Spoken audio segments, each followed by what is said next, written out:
back to another episode of Today with Ray, the show that highlights everyday entrepreneurs. If you're new here, make sure you hit that like and subscribe button so you'll know when future episodes come out. I'm here with a friend of mine, Q Pearson. We're gonna call him Q, so don't get it confused. How you feeling today? I'm good. Yeah? How are you? I'm good. It's another beautiful day outside. I was telling you off camera the pollen's gonna mess me up though. Minus the pollen. It's always funny. We complain, northerners, all the snow and everything, but then we get hit with this pollen and it's like, it's a wrap for us. It was snowing pollen the other day. Right? I gotta rinse my car off 3 times a day just to make sure it ain't on it. My car is yellow now. So as we start this interview, tell us a little bit about yourself and why it is you became an entrepreneur. He just took the glasses off, so this is about to be serious. My name is Q Pearson. I'm, from here, Wilmington, born and raised. Fashion is something I've always wanted to do. Just looking up to my older sister, she just was always so cool. I had the latest shoes and clothes, you know what I'm saying? So I was like, when I get old enough, I get my own money. That's something I want to do. So, pandemic 2020 ended up getting laid off for like 7, 8, 9 months, something like that. So I just took that time to tap into something that I really wanted to do. And I did the research. I had the extra money, I think, which we all did. And I took advantage of it, and I just hit the ground running, and I don't plan on looking back ever. Right. Fun fact, Q and I went to high school, and he wasn't the most fashion forward. I'm just joking. But it's interesting to see now that you've come all this long way and you now have a successful business. Tell us a little bit about your journey. I heard you say, in the midst of COVID, getting laid off, which is unfortunate for a lot of people, but I think the silver lining and blessing in disguise is that we all got a moment to pause and be like, you know what? I don't want to do the everyday job. So tell us a little about how that went, your ups and downs of creating, something from your head. Okay, so I came up with high IQ, which it wasn't always high IQ, but it was something that's been in the works for before the pandemic. So I've been working on this. So like you said, I just had that time to actually sit down and pause and focus. But I started off and I was like, all right, I got my logo. I was like, all right, it's time to put the merch out. We're gonna do this. We're gonna get it jumping. I ain't even had nobody to do my t-shirts. So that was the first down right there. I ain't even made a sale yet. So like the people that I did reach out to, they was like, it'll be like 3-4 months just due to the pandemic and all this. It'll be like 3-4 months. I'm like, dang, I done put this brand out. Like it's hot. I can't have people waiting. You know what I'm saying? So that was definitely one of my first downs that I can like remember. I'm always remember that. But ever since then, I just took that time. That taught me right there that research. Like I research everything. Like I'm talking about from the t-shirts I use. Like I'll research. You know what I'm saying? And that's what I tell people all the time. You gotta research. If people want you to just come in and give you the answers, like, nah, I can't give you the answer. You gotta research. I'll help you. Yeah. But you gotta look it up. You gotta be knowledgeable on, what I'm saying, what you're doing and what you're selling. So and speaking on research, I've interviewed a couple of different clothing brands so far, and that's one of the biggest points where it's just like the type of material you use. I had one podcast guest where they're like, I didn't even know when I started putting stuff in stores. I didn't even know that was a whole different dilemma where it's like, I didn't even do my research. So gotta do the research. Gotta do the research. That's what I tell any and everybody. And that's what anything you know what I'm saying, anything you're doing. Right. You gotta be knowledgeable on it. You gotta know the ups, gotta know the downs, you gotta know the differences. So and I want to talk about a different segment. You said you're born and raised here, and it's always interesting because Wilmington is becoming so popularized and becoming one of I think it's number 2 in the state to move to. So I didn't know that. Right? How is it being a Wilmington native and trying, I don't want to say compete in a bad way, but being in this market as a native, and then you have all of these bigger corporations or other entrepreneurs that's coming here and just hitting the ground, taking off. Right. How is that for you? That's crazy. I haven't really thought about it like that. Because my goal is, I love Wilmington. Like I've got people here that I know if I drop something tomorrow, I can count on two hands people that's gonna come by. I'm forever grateful for that. But I'm trying to move. I'm trying to leave Wilmington. Oh, here we go. So I want to move to Raleigh, to a bigger market. Yeah. Raleigh, Charlotte, something like that, just a bigger market and expand. I feel like here, a lot of people, I want to word it right. People will try to downplay your success as, you know what I'm saying, like you didn't really put the work in. It's like, oh, Q's popular. Yeah. You know what I'm saying? Yeah. Everybody know Q, so yeah. Q always been a cool guy, so we gonna buy Q clothes. But it ain't, you know what I'm saying? Like, right. I'm putting out a good product. Yeah. So I don't really pay attention, you know, to what everybody else doing, but I can see how some people can get, you know what I'm saying, have that thought and be discouraged. Yeah. But for me, I don't know, I'm just focused on me, so I can't really, you know what I'm saying, I can't really answer that question. Yeah. 100%. No, that's good. And I think it's important to, you know, be focused and staying in your lane. And your lane just so happens to be apparel. I just lost track of my question and I had it. We want to discuss, you know, your actual delivery method or the thought process. So it isn't just shirts. You have the shorts now. You have shirts. I think the latest that I saw was the hockey shirts. Yeah, I got jerseys, shorts, all of that. How do you creatively think? Okay, this is my next product, or this is what I think would look good with my logo on it. How is that creative process for you? Okay, so I'm gonna be real with you. I'm gonna give y'all a little bit of game right here. Okay, I'm gonna be it's real. free. It's free game. So I'll see something, and I'm so like whatever I see, like I just envision my logo on it. So like, I got a couple hockey jerseys in my closet. Went to throw one on one day. I feel okay. Well, how would this look with some brains on it? You know what I'm saying? Different logos with my different patches and all that. So I just see something, like anything I see. Like I got another example. I got a T-shirt that got like all these embroidered different patches on it. I'm like, that would be a good idea for a T-shirt. Yeah. So I see something. I'm not gonna say I bite stuff, but I see stuff and I tweak it a little. You know what I'm saying? And I just, of course, whatever's in season. You know what I'm saying? So the hockey jerseys, it was wintertime. Yeah. So proceeded with the jerseys, the hockey jerseys and things like that. But I'm kind of just always, my mind is just always like, anything I see, I'm thinking high IQ. Like, you know, like I'm thinking about that wall right there. Like, how I can put some high IQ on that wall. You know what I'm saying? So that's just how I am with it. Like I just want, when you see a brain, I want you to think of high IQ, whether it's my brain or not. When you see a brain, dang, that's high IQ. Yeah. So I'm just trying to get it out there. Yeah. And touching on your logo of the brain, is there any like meaning behind it, or was it just like these are my thoughts on clothes? So, you know, my first logo was actually a different brand. I don't know if you remember that, but I just felt like this brand spoke more to the brand. I felt like it was it looked more professional, looked cleaner. I just felt like it was something that could resonate with everybody. I ain't gonna lie, my other brand was kind of like a piece of chewed up gum. Yeah.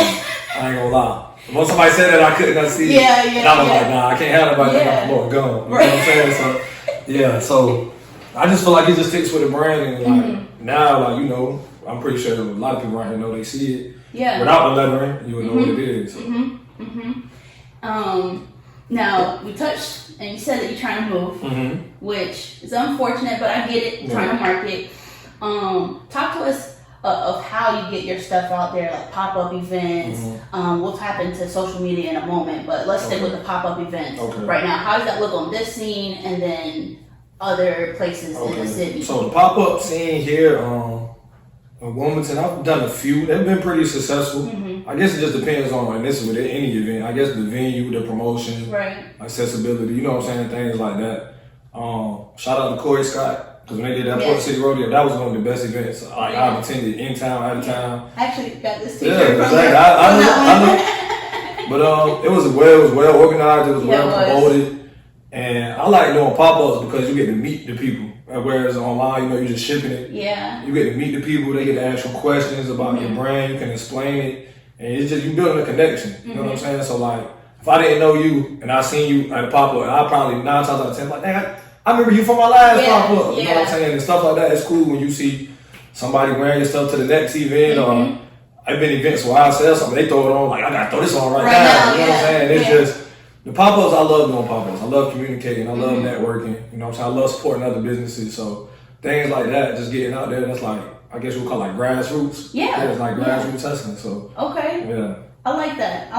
And I'm big on networking because I always believe it's not just about what you know, but who you know. Because it all it takes is one person, one share, that's it. That's it. And as we talk about, one share or, where can they find you on social media? So the social media, Facebook is HIIQ Clothing. That's Facebook. We're on Twitter. It's HIIQ910. Okay. Instagram, HI_IQ Clothing. TikTok, I think is HIIQ910 as well. Just like Twitter. So High IQ Clothing. You search it, you should be able to see the brand. Yeah, all of those links will be in the description, and all of that's free. Just the share. Now, if they want to get into some paid stuff, where can they find your clothing on your what's your website? The website is HIIQ Clothing, HIIQclothing.com. We're in a few stores here locally. Okay. We had Tiki Bar Girls downtown on 2nd Street. We're at K&D Minimart off of North Kerr Avenue. All right. So if you're here local in Wilmington or visiting Wilmington, you got a cousin, uncle, auntie that live here, and you want some merch. There you go. The links are in the bio. Do you got any new products coming out that we can be looking forward to? Right now it's springtime, so I got some more mesh shorts dropping. Okay. With a little vintage logo on them, a different logo. And I'm just gonna keep these spring colors rolling. Yeah. So we do pastel. Y'all can be seeing pastel for a little bit. Lavender, green. You gonna do pollen yellow? Pollen yellow. You do pollen yellow. Might put some pollen on the brain. Right. If you see that was me. That was me. Okay, so you got something to look forward to. You got the links. I got 2 last questions for you. Okay. And one of them, we kind of already dabbled in stuff that people can do for free to help you out. But what would you like to see from the community to help you? Or how can the community help you? Exactly what you just said. Liking and sharing. That's all I'm asking. If you can't make a purchase, like the post, share the page, comment. I tell people all the time, support doesn't have to be a purchase. So you referring me to somebody or letting your friend, your auntie, cousin, whoever know about my brand. Yeah. It's appreciated. Yeah. So whatever I can take, I'm gonna get it. Whatever I can get, I'll take it. And my last question, which you kind of already gave free game, but I'm gonna ask it in a different way. What advice would you give to someone who's looking to be an entrepreneur? For one, believe in yourself. Don't never let nobody tell you what you can and can't do. My mama told me not to sell clothes. I need to go to work. You know what I'm saying? Stuff like that. So if you're passionate about something, follow it, do it, believe in it. Because if you don't, nobody else will. So I'm a firm believer of that. Stand on your dreams, follow your dreams. Don't take no for an answer, and keep going. Don't ever give up. Yeah. Don't never give up. Because like you said, take that one person, that one moment. One day you might give up. The next day might be your break. So you never know. You gotta keep going. I'm here for that. Yeah. I am definitely here for that. So as many of you know that have watched my episodes, I like to do speed runs with my guests. They don't know any of these questions. Sorry, that's my watch saying I did something good. So that you can see these entrepreneurs in a personal way, not just robotic and all of this. So are you ready for the speed round? Ready as I'm going to be. Okay. So as a person from Wilmington, what is your favorite hole in the wall to eat at? That's a good question. Well, I got a favorite hole. I don't know if it's a hole in the wall, but I'll say my favorite place to eat at. I don't get. Matter of fact, it ain't a hole in the wall. What can I say? I like Copper Penny. I do too. I like Copper Penny. Yeah, they got good wings. And I like On Time. Of course, yeah. That ain't a hole in the wall. They passed that. So I'll rephrase that. What's your favorite restaurant to eat at? And his answer is gonna be Copper Penny. Okay, and On Time. On Time. All right. What is your favorite thing about being an entrepreneur? Just making rules. Making my own rules, doing what I want to do, when I want to do it, how I want to do it. Yeah. Can't nobody tell me no. Right. It's my brand, I'm the boss. What I say goes. Right. and to counter that, what is your least favorite thing about being an entrepreneur? Being broke. But nah, for real, this is a slow time sometimes. Yeah. Some days you'll make $500-$600, then you don't make another dollar for 2-3 weeks. Right. So you just, like I said, you gotta keep going. Yeah. The sales gonna come. You know what I'm saying? So you just gotta keep pushing. Yeah. So I'll be like, dang, I need some money in this business account. Right. I definitely hear you on that. So I saw your tattoos and everything. If you remember, what is your most expensive tattoo that you've gotten? Most expensive? Yeah. It'd be this skull. I got a skull up here. Uh-huh. It's got a crown on it.